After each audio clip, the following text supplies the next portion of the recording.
2, 1.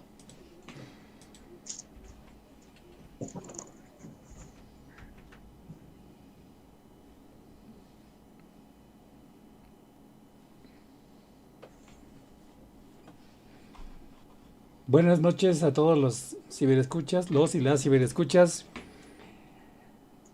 Radio Jefao presenta La Mística del Tiempo, a cargo de nuestro amigo Joel Sánchez.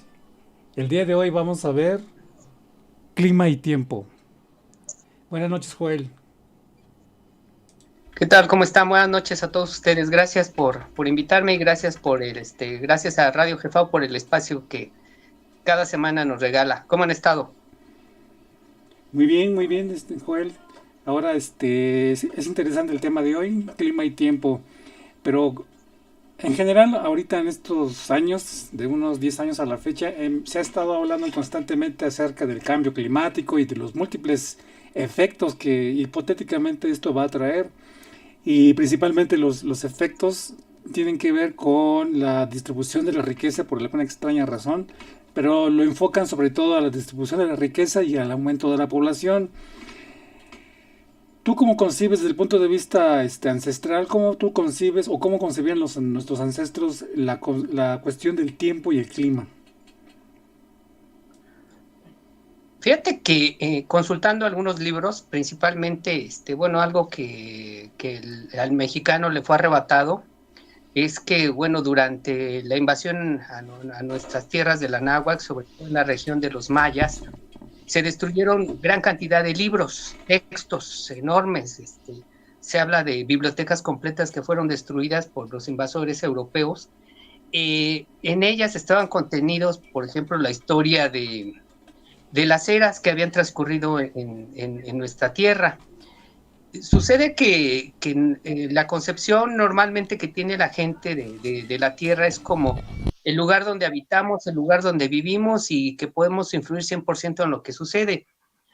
No soy experto en la materia y no voy a especular sobre eso, pero lo que te comentaba en algunos textos ya desaparecidos, también, bueno, en algunos textos de allá del Oriente, en India, en Tíbet, se habla de 4 eras principalmente, 4 grandes eras por las que pasó la historia de la Tierra, y ahí han existido varias humanidades.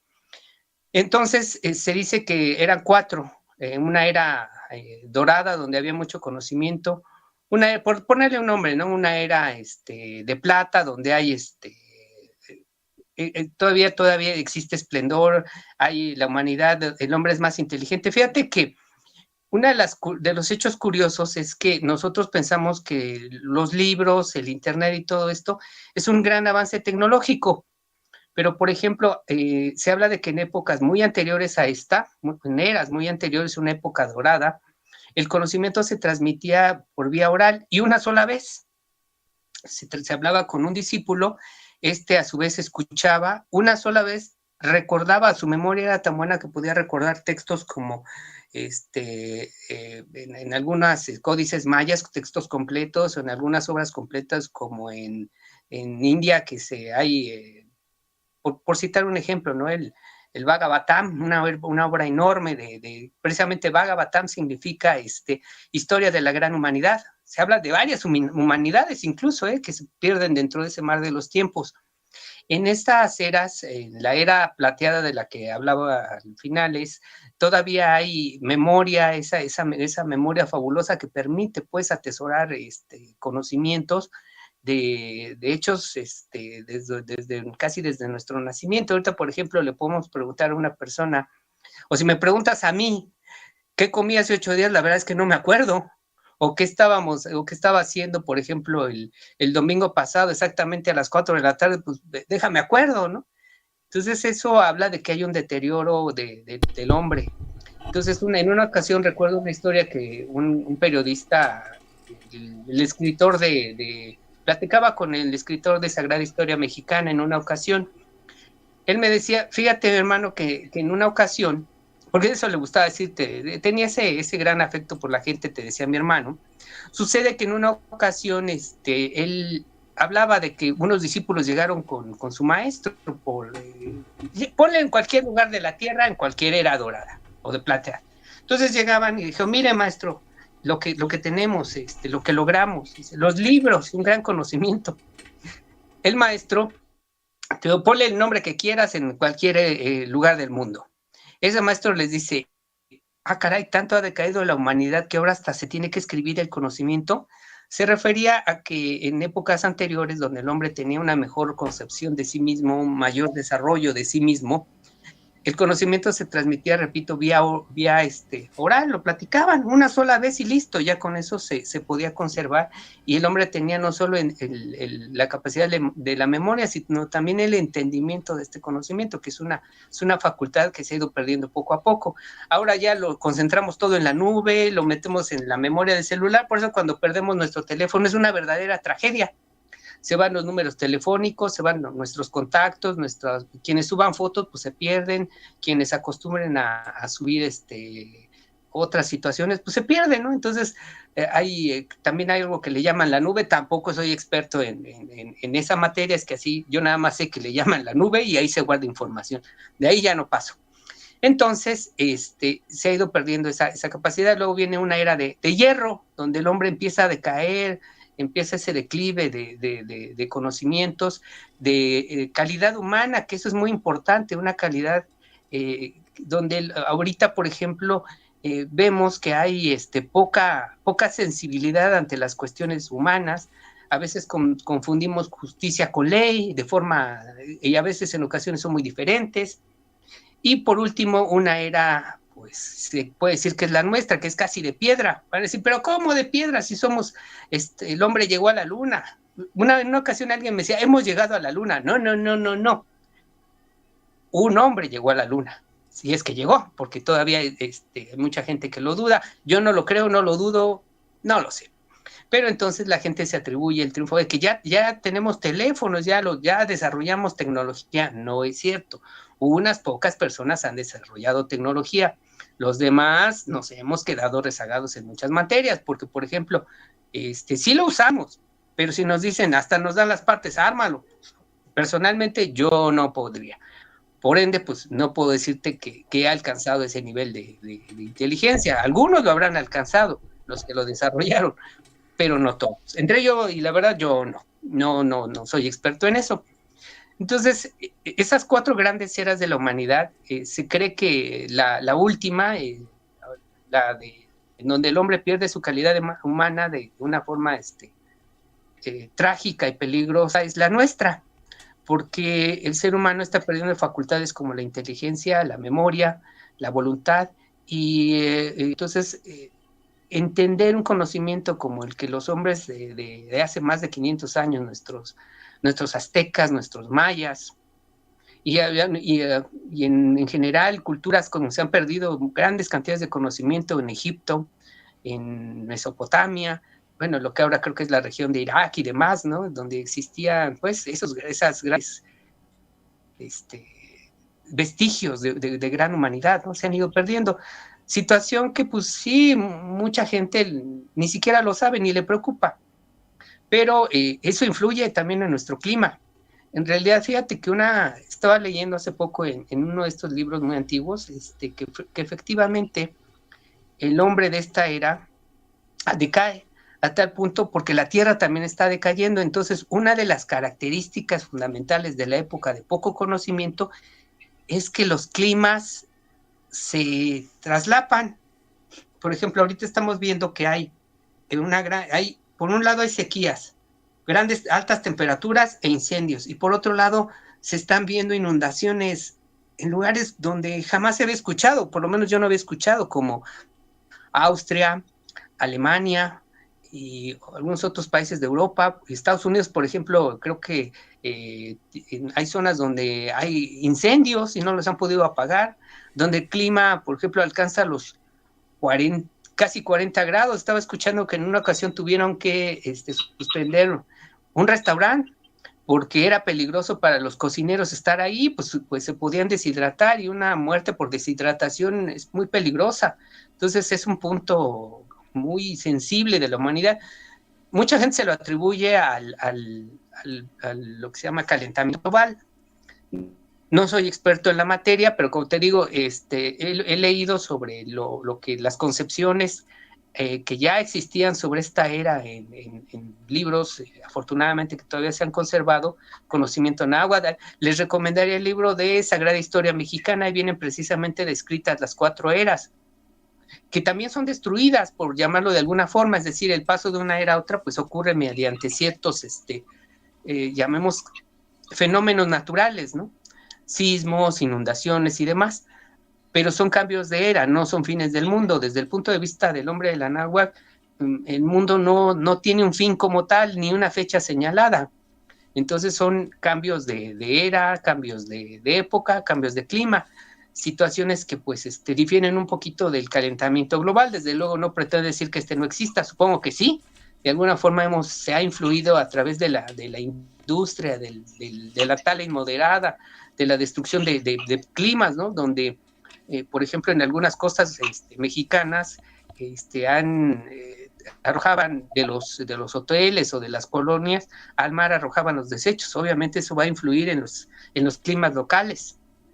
Pero, como te digo, no soy experto en esa materia, pero ya se hablaba de estas eras de donde la calidad humana baja, es muy baja. En los libros, como ya te he comentado, es de Sagrada Historia Mexicana. Si alguno puede leer también la obra del Bhagavatam, pues lo puede hacer. Recomiendo mucho este libro porque es muy práctico, en pocas hojas tienen ustedes la posibilidad de entender el conocimiento del hombre de la náhuatl de una forma sencilla, práctica. Pues la verdad me pareció muy, muy, muy, muy ilustrativo en esta materia. No sé, Frank, si quisieras agregar algo. Sí, es muy interesante lo que tú platicas.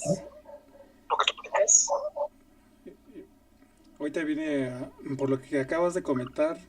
Entonces deberíamos entender que de alguna manera esto que los científicos le llaman calentamiento global posiblemente se refiere más bien al cambio de una era cósmica, ¿no?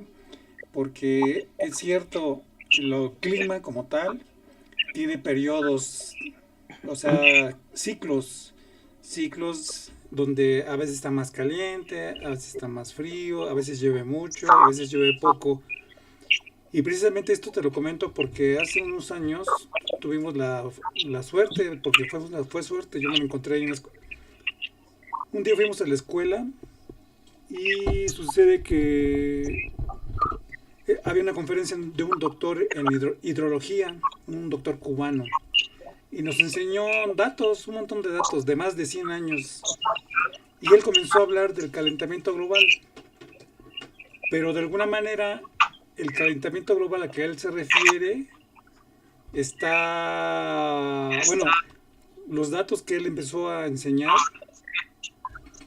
se refieren sobre todo a que es un ciclo de 100 años donde pasa lo mismo, o sea, según sus datos, la temperatura, la precipitación y todas las variables climáticas que hay ahorita, hace 100 años también estaban igual. Entonces, él mismo, sin quererlo, yo creo, nos enseñó que lo que pasó ahorita pasó hace 100 años, lo que está pasando ahorita, mejor dicho, pasó hace 100 años. Y esa observación se le hicimos, digo, oiga doctor, fíjese que según sus datos, este clima de ahorita lo tuvimos hace 100 años. ¿No será que es una cuestión de ciclos climáticos así con ese periodo de tiempo, más que un cambio así por la tala inmoderada? Entonces nunca supo explicar, pero lo que sí nos dio a entender es que independientemente de sea o no por el cambio climático o por las variables climáticas, sí se avecina un cambio porque incluso comentó lo que tú estás diciendo. Los climas, mejor dicho, las estaciones del año ya no son tan marcadas, son más difusas, ya no se nota cuando es verano, ya no se nota mucho cuando es invierno. A veces estamos en primavera y hace frío, a veces estamos en verano y no llueve, como hace 2 años pasó ese fenómeno.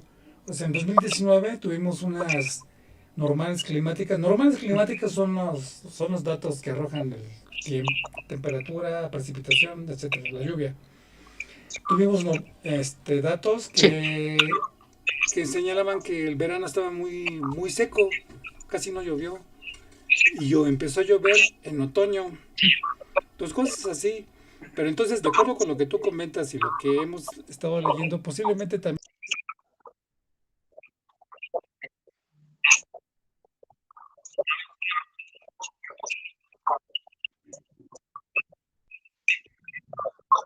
estamos en el final de esa era cósmica o apenas estamos empezando otra, o las dos cosas.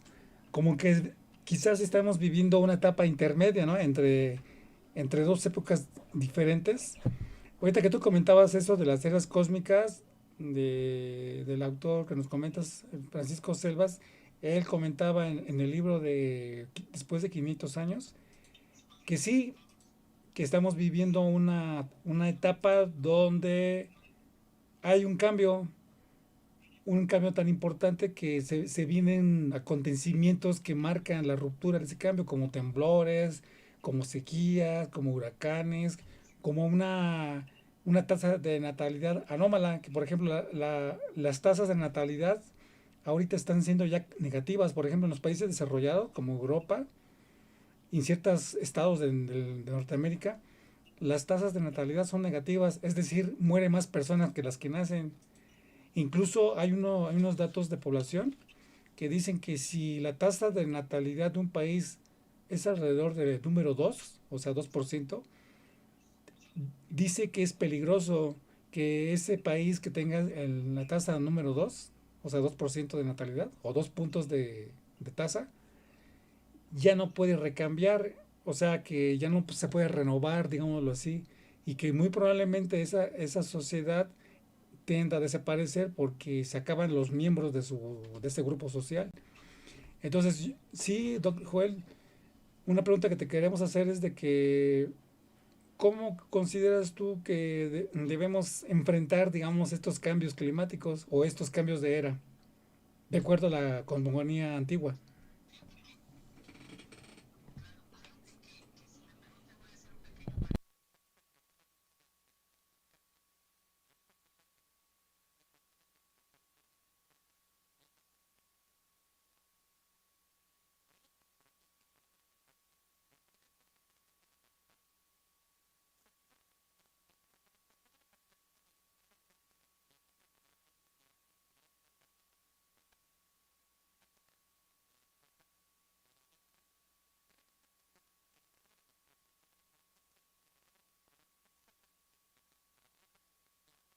Por muchas situaciones, que por guerras y demás, pero hubo un profesor que tomó una perspectiva que no había casi nadie tomado en cuenta, que es muy interesante. Sucede que la Roma antigua, hay un fenómeno muy parecido al que tenemos ahora. La gente más preparada o la que tenía un mayor desarrollo, perdón por decir más preparada, sería el término, la gente preparada o con un nivel cultural un poco mayor que los demás, ya no querían tener hijos. Razones puede haber muchas, ¿no? Yo no critico la decisión de nadie, eso, como te digo, es respetable y es de cada quien, pero es un hecho que sucedió en Roma. Y se da el caso de los llamados suicidios de raza. Es cuando la población decide ya no tener hijos. Entonces, por ejemplo, hay un fenómeno en Europa que se está notando, por ejemplo, en los Juegos Olímpicos. No sé quién los, de repente, quién los ahí tenga la oportunidad de verlos.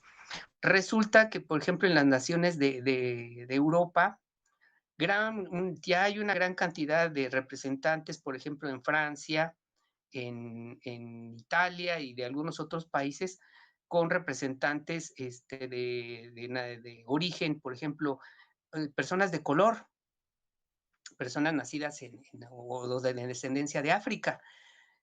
Y sucede que gran parte de la población de estos países también comienza a tener o empieza a enriquecer su población con gente de lugares diferentes al de su tierra. Por ejemplo, China, es difícil aventar una piedra en cualquier país del mundo y que no le pegue a un chino o a un descendiente de alguien de esa zona de la tierra, porque ellos han incrementado la población, me atrevo a decir, enriquecido la población con su cultura no solo en nuestro país, en muchos otros. Por ejemplo, no es raro encontrar gente con rasgos orientales en cualquier parte del mundo, ¿eh? En cualquier parte del mundo. y pues eso se debe a que su población ha aumentado y no disminuye. Sin embargo, la población caucásica en los países de Europa, perdón, sí está disminuyendo. O sea, la gente, llamémosle aborigen de esos pueblos, está desapareciendo porque han decidido no tener familia y eso fue uno de los principales factores que influyeron para la caída de Roma. Esa situación a mí me llamó mucho la atención porque el maestro decía, mi maestro de Derecho decía, se da lo que el principio que se conoce como suicidio de raza. Entonces, quizá los jóvenes actualmente no lo contemplan, muchos curiosamente los universitarios, la gente con una mayor preparación, un mayor nivel cultural y quizá económico, ya no quiere tener hijos. Sin embargo, la naturaleza tiene su manera de defenderse, o sea, ella hace su propio trabajo, la naturaleza supongo que tiene su propia inteligencia y su propio carácter, y decide que entonces, bueno, si los mayores no quieren tener hijos, entonces les da hijos a los adolescentes. De tal manera que encontramos personas en secundaria, en prepa, pues que ya tienen hijos, son mamás solteras principalmente, y decide la familia, por así decirlo, fíjate que es un hecho muy, muy interesante que se da en nuestro país, donde, por ejemplo, se adopta al bebé junto con la mamá, entonces pasan a ser como hermanos de la familia, porque la familia los adopta, los cría, y y el niño ya no es el hijo el hijo de la hija, sino es como su hermano, porque la familia lo adoptó. Y los papás se hacen cargo, pues los abuelitos se hacen cargo de ahora de muchos muchachos, los crían, los educan.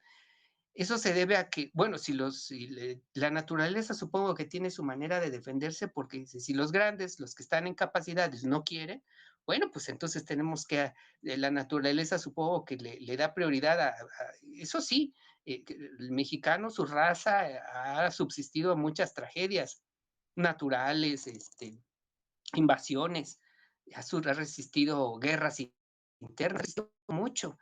El pueblo mexicano es muy fuerte, entonces se da ese hecho de que si los jóvenes no quieren, pues le da hijos a los adolescentes para que, supongo que para que la raza continúe. Es un fenómeno que se da, no es eso, se ve a cualquier nivel, incluso económico, cultural, que hay mucha gente que ya, sobre todo las personas empiezan a trabajar, quieren, y muchos te dicen, es que no tengo que darle al hijo, pero ya no quieren, dicen, prefieren, ahora hay un término que han acuñado que se llama perrijos. Personalmente no me siento muy afecto hacia ese término porque de repente darle la misma calidad que un ser humano me es complicado, desde luego respeto a quienes lo hagan de esta forma, sin embargo, desde una perspectiva personal se me hace un poquito complicado darle esa calidad a una mascota, ¿no? Como te digo, no tengo problema con quien lo haga, pero se me hace un hecho muy interesante que la gente ahora les llama a sus mascotas perrijos. Es algo un poco, es un hecho extraño, pues de repente sí siento como cosas parecidas a lo que te comentaba que sucedió en Roma, que dio precisamente uno de los factores que mucha gente a lo mejor no había visto. Incluso yo cuando empecé a estudiar, servidor, perdón, cuando empezamos en la escuela de Derecho, sucede que fue un profesor que nos dijo, pues uno de los factores que influyó en la caída del Imperio Romano fue ese, que ya no querían tener familia y se dio el suicidio de raza. No sé si lo habías escuchado.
encuentra en riesgo, que en este caso que los más ricos o los más afortunados no pueden continuar con la especie, la naturaleza se va a ir por los que son más, o sea, son más numerosos, y por los que pueden tener hijos más rápidamente, que en este caso son los jóvenes.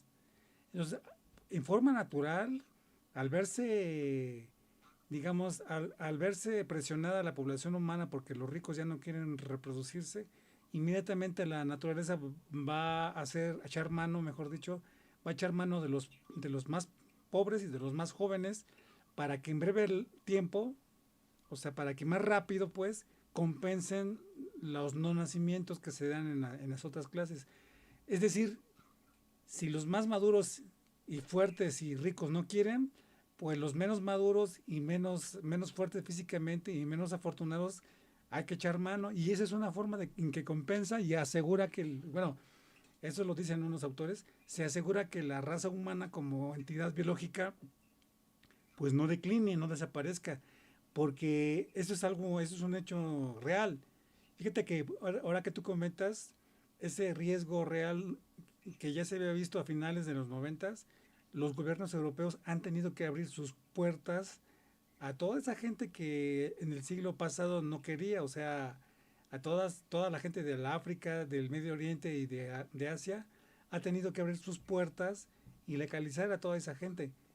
Porque de lo contrario, esas poblaciones, digamos así, de este tipo de gente, ¿cómo le llaman ellos? Caucásica, están en serio, sí, están en serio riesgo. También en Canadá, en la Canadá, fíjese que lo chistoso de lo que una vez leí un artículo de que el nombre de Canadá significa eso, o sea, hombres,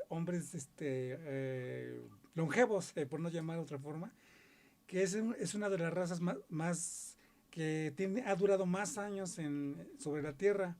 Por eso se llaman canadienses y por eso están ubicados en la parte norte del continente. Y que en época de los aztecas había una enorme preocupación de que se fueran a extinguir y lo que se propuso fue hacer misiones. De hecho, el libro de, ¿cómo se llama? El libro de Tlacaelel, del autor ¿cómo? Piña. ¿Cómo se llama el autor de Tlacaelel? Joel, ¿no te acuerdas? Ay, se me puso un nombre, pero no, el autor de Tlacaelel, bueno, en el libro, ese libro Tlacaelel, menciona De que, Velasco Piña, Velasco Piña, exactamente, perdón, gracias, menciona las sí. misiones de los aztecas hacia el norte del continente para la historia, pero si uno lee las anécdotas de por ejemplo, de los iroqueses o de esas comunidades, sí hablan de que los aztecas llegaron hasta allá, pero con el fin de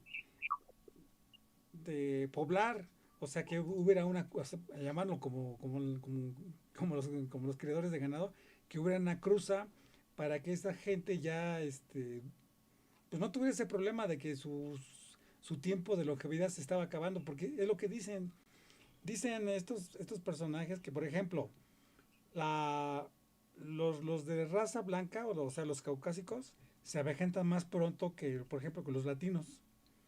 Y entonces la idea de los aztecas era cruzar, digámoslo así, a caucásicos o hombres blancos con latinos para borrar o mejorar, digámoslo así, o hacer que esas comunidades del norte ya se renovaran y comenzaran una nueva generación. Pero todo eso quedó truncado. Y ahora lo que se ve es lo que tú estás observando, que han tenido que echar mano de africanos, de asiáticos, hasta de mexicanos y de todo el continente latinoamericano para que sus poblaciones no se avejenten. Fíjate que ya como último comentario, antes de que nos vayamos porque se nos acaba el tiempo, hubo un estudio hecho por las universidades norteamericanas evaluando la resistencia y longevidad de las mujeres en Estados Unidos y se dieron cuenta que las mujeres más resistentes y más longevas eran las mexicanas, las de origen mexicano y latino en general. Y entonces por eso están muy preocupados porque ellos dicen que tarde o temprano ese país, Estados Unidos, va a estar con una población mayor, no precisamente de la gente blanca. Así es, Joel, ¿cómo ves?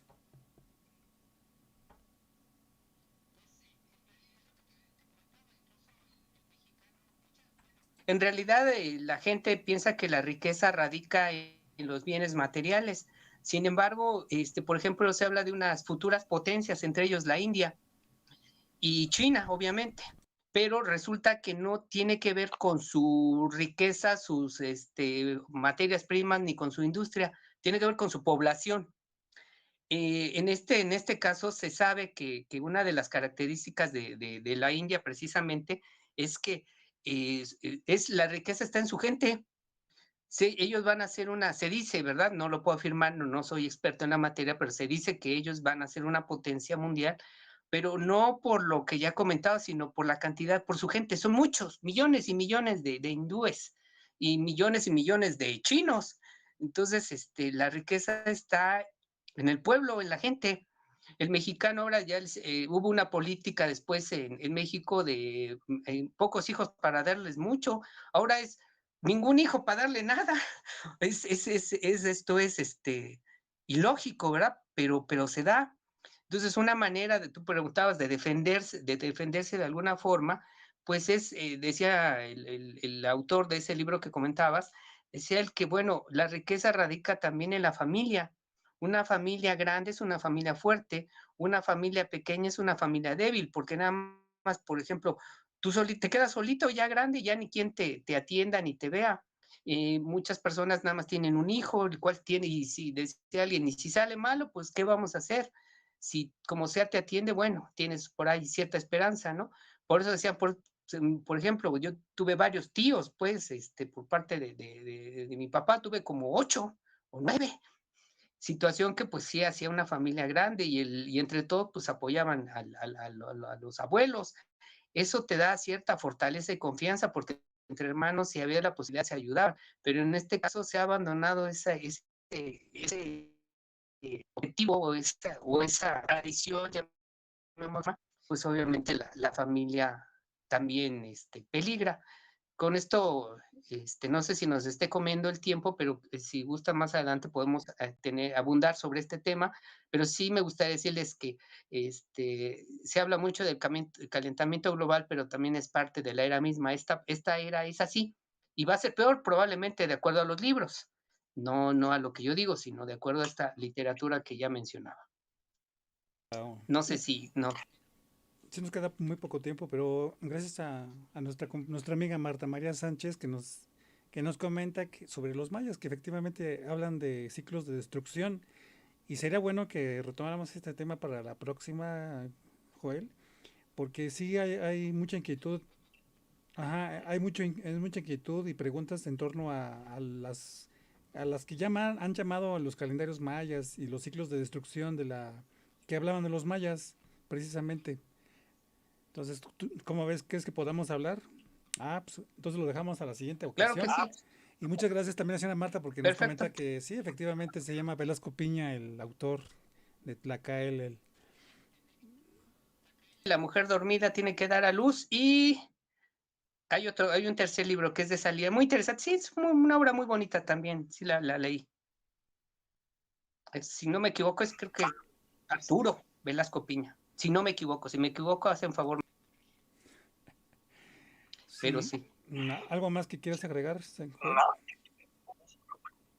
Pues de momento, pues muchas gracias por su tiempo, gracias por escucharnos. Ojalá tengan la oportunidad de leer de repente las obras que citamos aquí, tengan la oportunidad de leer Sagrada Historia Mexicana, el libro que comentabas, Frank, después de 500 años, y se puede también leer los de Velasco Piña, pues son muy buenos libros también. Claro que sí, con todo gusto. Entonces, pues muchas gracias, Frank, que tengan muy buena semana y que estén muy bien todos. Gracias por el espacio por escucharnos y por el espacio que nos permite Radio Jefao. Muchas gracias. Buenas noches. Buenas noches, Joel. Muchas gracias a la gente, a Marta María Sánchez y todos los que nos han escuchado el día de hoy, tanto en YouTube como en Facebook. Por nuestra parte, por mi parte, gracias a Sandra en los controles. Eso es todo. Hasta la próxima. Buenas noches.